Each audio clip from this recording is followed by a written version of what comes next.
کہ آپ 50-50 پیلی کا کھانا کریں، اللہ نے دیا ہے 100 پیلی کا بھی کریں، لیکن اگر نہیں ہے تو سود سے پیسے لے کر کے اپنے بچوں کی شادیاں نہ کرو۔ میرے رسول نے سب کچھ ہونے کے بعد اپنی بیٹی کی شادی اس لیے بڑی سادگی سے کی تھی تاکہ غریبوں کو ایک دستور مل جائے، غریبوں کو ایک قانون مل جائے۔ حضور نے کچھ نکاح بڑی سادگی سے بھی کیے تھے تاکہ غریبوں کو قانون ملے، اور ایک نکاح میں بکری کے گوشت کا ولیمہ بھی کیا تھا تاکہ امیروں کو بھی قانون مل جائے۔ جس کی جتنی حیثیت ہے وہ اپنی حیثیت کے مطابق خرچ کرے، لیکن آج تو برادری میں میری ناک نہیں کٹنی چاہیے۔ نادان برادری کے لوگ قبر میں نہیں آئیں گے، تیری قبر میں تجھے اکیلے جانا ہے۔ اللہ سے اپنا معاملہ درست رکھو۔ کسی کو کسی کی برادری نے نہ عزت دی ہے نہ دے سکتی ہے، عزت تو اللہ دیتا ہے، اس لیے اس کو راضی کرو۔ گناہ کر کے کوئی عزت حاصل نہیں کر سکتا۔ اسلام کوئی ایسی برادری کے قانون کو ماننے کے لیے تیار نہیں ہے جو اسلام سے ٹکراتا ہے۔ قانون کسی برادری کا نہیں چلے گا، قانون تو صرف اسلام کا چلے گا، اس لیے کہ ہماری برادری اسلام ہے اور ہمارا قانون قرآن ہے، ہم مسلمان ہیں۔ اسی لیے تو حضرت سلمان فارسی سے کسی نے پوچھا، سلمان تیری برادری کیا ہے؟ تو کہا میں اسلام کا بیٹا ہوں، میں مصطفی ہوں، میں اسلام کا بیٹا ہوں، میں مصطفی ہوں، میری برادری اسلام ہے اور میرا سرنیم مصطفیٰ جان رحمت ہے۔ یہ فکر ہمیں لے کر کے چلنا ہوگا۔ تو یہ کہ ہم اس کو دعوت دیں، اس کو ٹھیک ہے، ہم لوگوں کے یہاں کھا کر کے آئیں، انہیں کھلانا بھی تو ہوگا۔ آپ نے کوئی معاہدہ تو نہیں کیا تھا کہ آپ کھلانے تو ہم بھی کھلائیں گے، اس کی حیثیت کھلانے کی تھی، اس نے کھلایا، آپ کی حیثیت نہیں ہے، آپ پر کوئی ظلم نہیں، کوئی حکم نہیں ہے۔ اس لیے لوگوں تو عرض یہ کر رہا تھا جو سود لیتے دیتے ہوں گے ان کے لیے کتنا دردناک۔ میں یہ حدیث پڑھتا ہوں تو لرز جاتا ہوں۔ بے نمازیوں کے لیے بھی عذاب ہے، روزہ ترک کرنے والوں کے لیے بھی عذاب ہے، لیکن سود والوں کے لیے کتنا بدترین ہے۔ جہنمیوں کی شرمگاہوں سے پیپ کی نہر نکلے گی اور وہ اتنی بدبودار ہوگی، اور اتفاق سے اللہ اکبر وہ جہنمی جو ہوں گے، اللہ اکبر وہ زانی جہنمی ہوں گے، اور زانی جہنمیوں کی شرمگاہوں سے اس وقت اتنی بدبو نکلے گی کہ وہ بدبو اگر دنیا کے انسانوں پہ کھول دی جائے تو سارے دنیا کے انسان مر جائیں، اور اسی سے وہ پیپ کی نہریں نکل رہی ہوگی۔ اس پیپ کی نہروں میں سود لینے والے دینے والے ڈبکیاں لے رہے ہوں گے۔ جیسے وہ سر اوپر کریں گے تو ایک بڑا سا پتھر ان کے سر پہ ڈالا جائے گا، انہیں منہ اندر کر لینا ہوگا۔ اس وقت فرشتے پوچھیں گے یہ کون لوگ ہیں؟ کہا جائے گا یہ وہ، فرشتوں سے لوگ پوچھیں گے یہ کون لوگ ہیں؟ فرشتے کہیں گے یہ وہ لوگ ہیں جو دنیا میں سود لیتے بھی تھے اور دیتے بھی تھے۔ ہم کس لیے سود لے رہے ہیں؟ نئے کپڑوں کے لیے۔ کس لیے سود لے رہے ہیں؟ بچوں کے لیے۔ کس لیے سود لے رہے ہیں؟ شادی بیاہ میں جہیز دینے کے لیے۔ کیا تمہارے لیے سیدہ فاطمہ الزہرا کی زندگی نمونہ نہیں ہے کہ جس نے ایک دوپٹہ پوری زندگی ایک دوپٹہ استعمال کیا جس پر 17 سے زیادہ پیون لگے ہوئے تھے؟ کیا ہماری بیٹیوں کے لیے یہ عبرت نہیں ہے؟ یاد رکھیں جہاں سود ہوگا وہاں کبھی برکت نہیں ہوگی۔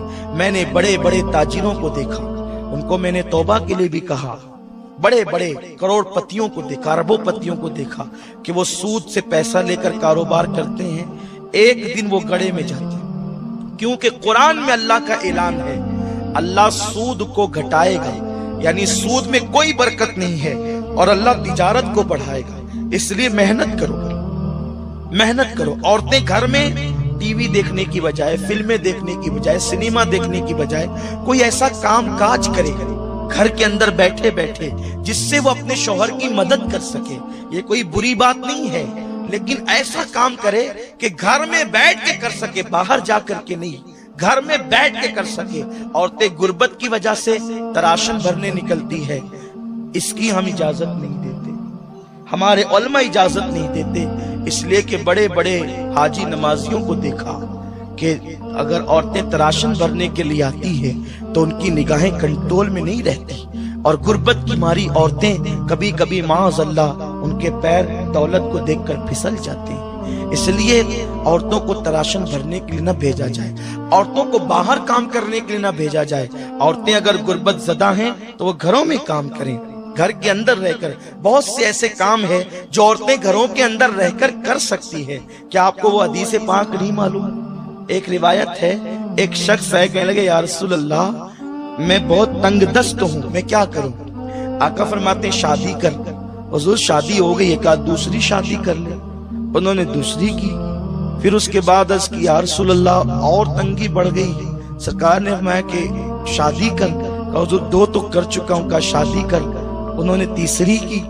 پھر اور تنگی بڑھ گئی تو انہوں نے عرض کیا رسول اللہ اب تو تنگی بہت زیادہ ہی بڑھ گئی ہے، کیونکہ پہلے ایک پیٹ کا معاملہ تھا، ابھی تو تین تین کے خرچے کی بات ہے. حضور نے فرمایا کہ شادی کر. انہوں نے چوتھی کی. اتفاق سے وہ چوتھی دلہن کوئی ہنر جانتی تھی. وہ آئی تو اس نے ان تینوں کو سکھایا، اور جب یہ چاروں مل کر کے وہ اس ہنر پہ کام کرنے لگے تو اللہ نے ان کو مالا مال فرما دیا. لیکن آج کوئی اس کو دلیل بنا کر ابھی 3-4 کا پلان نہیں بنائے. میں یہ کہنا نہیں چاہتا، میں یہ کہنا چاہتا ہوں کہ گھر کی عورتیں جو ہے وہ اس طریقے سے اپنے ہنر کا استعمال کر کے اپنے شوہر کا ہاتھ بٹا سکتی ہے، اپنے شوہر کی مدد کر سکتی ہے. تو سود لینے سے اچھا ہے اور سود سے کمانے سے اچھا ہے کہ عورتیں اپنے گھروں میں، ہم اپنے بچپنے میں دیکھتے تھے گھروں میں چرخے ہوتے تھے، عورتیں چرخہ بھرتی تھی اور چرخہ بھرنے کے نتیجے میں بچوں کی پڑھائی چرخے سے ہوتی تھی، عید کے پیسے چرخے سے جمع کیے جاتے تھے. لیکن اب چرخے